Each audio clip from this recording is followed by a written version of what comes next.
Welcome to this biographical explainer. Today, we're diving into something absolutely fascinating.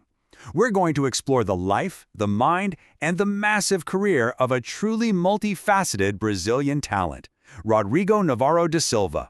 And what makes Rodrigo's story so captivating isn't just his huge list of achievements, though, trust me, it's impressive, but how his personal milestones map so perfectly onto modern history.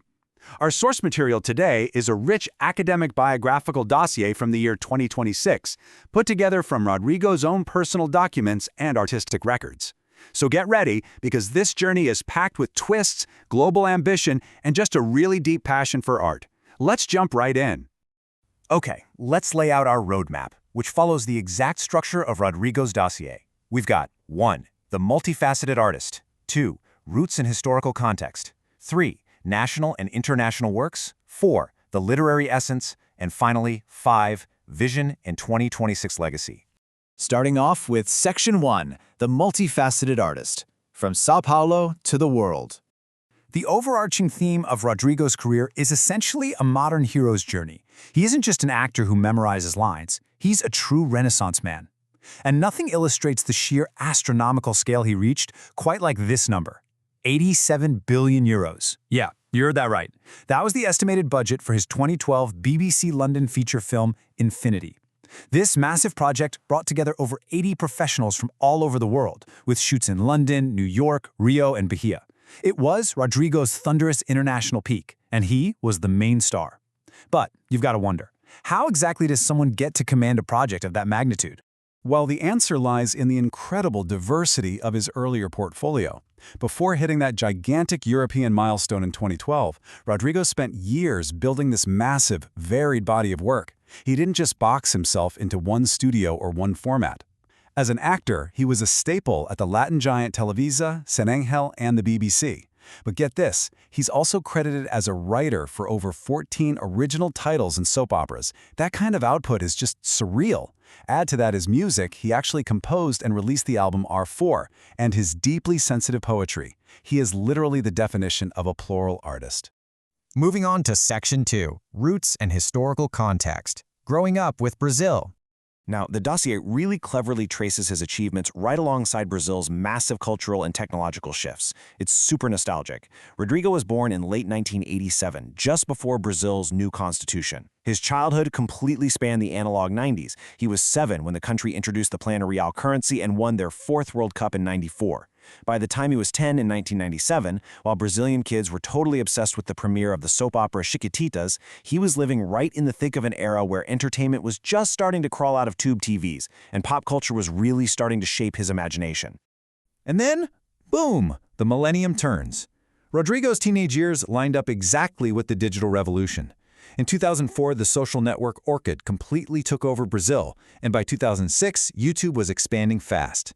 The whole way we connected and consumed art changed overnight. Rodrigo became a young adult and started carving out his independence exactly when the internet began dictating the rules of the game. He basically came of age alongside the internet itself. Which brings us to the modern era. 2012 was a huge turning point. The whole country of Brazil stopped to watch the mega-hit soap opera Avenida Brazil, and meanwhile, Rodrigo was flying off to London to shoot Infinity. The years roll on, bringing growth and global challenges like the 2020 pandemic, until we land in the present day of this 2026 dossier. Now, in his late 30s, he's reaching full maturity right in the middle of the artificial intelligence era. This whole timeline proves that Rodrigo's depth as an artist comes from his ability to absorb and ride these massive waves of societal transformation.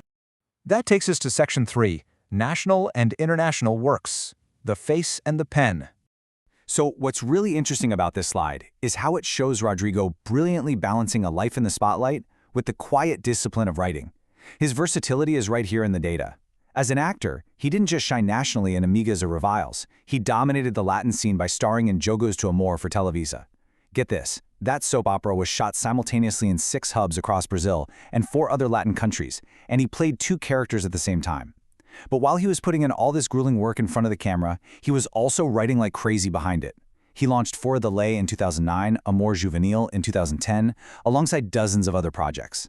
The sheer volume and discipline required to maintain that dual pace is just mind-blowing. Now, the crucial thing to understand here is the intense sacrifice behind all that global success. To really get what it meant to be Rodrigo Navarro at the end of 2012, just look at this chaotic holiday schedule. Imagine this. You spend December 27th through the 31st filming frantically in London. No New Year's break at all. January 1st and 2nd, you're on a tour in Paris. The 3rd, Geneva.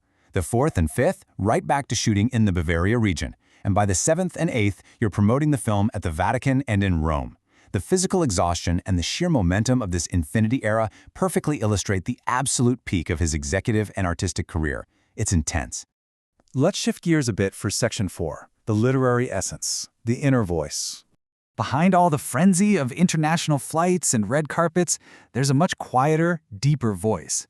We're pivoting from his massive global success to his intimate internal landscape. Look at this excerpt from his poem Apprentissage. He writes, "In Saint-Louis de Kourou, where my roots are, where the people who made me happy are." Think about that contrast. Here's a guy flying between shoots in Bavaria and billion-euro projects, and what does he choose to write his poetry about? Saint-Louis de Kourou. He writes about the warm ground, pure love, and longing for where he came from. It shows an artist who kept his feet firmly planted in his roots, no matter how high he flew. And that's exactly why this quote of his, found in his personal records, is so powerful. He says, "I love acting, but what really anchors me are the letters." The glamour of the soap operas and the prestige of a movie set in England might feed the ego and build fame, but writing is his true anchor. It's in the written word that the real Rodrigo Navarro actually lives. And you really see how profound and vulnerable he gets in his writing. In his poem Caro, we see a completely disarmed side of the international star. He writes, "I want you to be the boy who ages and grows in my skin. I want you to be my boy love." It's just this raw, romantic surrender. It's a longing for innocence, discovery, and the purity of a real connection. It proves that while the cameras captured the heartthrob, the paper captured the human soul behind him. When he takes that raw emotion and channels it into structured scripts, the result is top-tier melodrama. A perfect example is the synopsis for his project Tinha que ser você, or It Had to Be You. Follow me on this emotional roller coaster. The protagonists, Bruno and Gabriella, swear eternal love at 15. But fate strikes, a tragic death happens, and a devastated Gabriella flees to live as a recluse in a convent for 7 years. When she finally reappears in Sao Paulo, she crosses paths with the mysterious Wesley and starts seeing traces of her lost love in him. It's tragic, it's romantic, it totally plays with the idea of fate. It's Rodrigo using his flair to tangle the audience up in extreme emotions. Which brings us to our final part, Section 5, Vision and 2026 Legacy, Reflecting on the Journey. Bringing it back to the present day, we get to look at what grounds an artist after decades of constant reinvention. He's built an enviable legacy, and as you can see, he doesn't apologize for it. With fierce confidence, he says, "It's not my fault if I have the ability to do what I love. That generates envy. Are you angry? Complain to God, because He's the one who gave and gives me the strength to keep going." That is such a firm, authentic stance from someone who knows the massive price he paid for his spot, all those sleepless nights writing and those packed European schedules. It's the wisdom of focusing entirely on your own path, no matter what anyone else thinks. But don't mistake that confidence for arrogance. He balances that commanding presence with a really deep sense of generational humility. When he looks at the young actors coming up today at Televisa, he shares this grounding advice. "I always sought out the elders. Always seek to converse with the elders." Even with all the glory he experienced in his youth, he still reveres lived experience. He respects the wisdom of those who came before him, and he understands that art is, ultimately, a continuous human chain of knowledge. And it's exactly that chain of connections that brings us to this final, provocative thought. Rodrigo Navarro da Silva's dossier stretches from the analog Brazil of the 90s all the way to the AI revolution in 2026, with a whole lifetime of art and passion right in the middle. So I have to ask you, how does your own timeline compare to these radical transformations we've all lived through over the last few decades? What were you doing at the height of the Orkut era, and what do the scripts and schedules of your life look like today? Think about it. I hope Rodrigo's incredible journey of resilience and creative passion inspires you as much as it did me. Thanks so much for hanging out with me for this biographical explainer, and I'll catch you in the next one.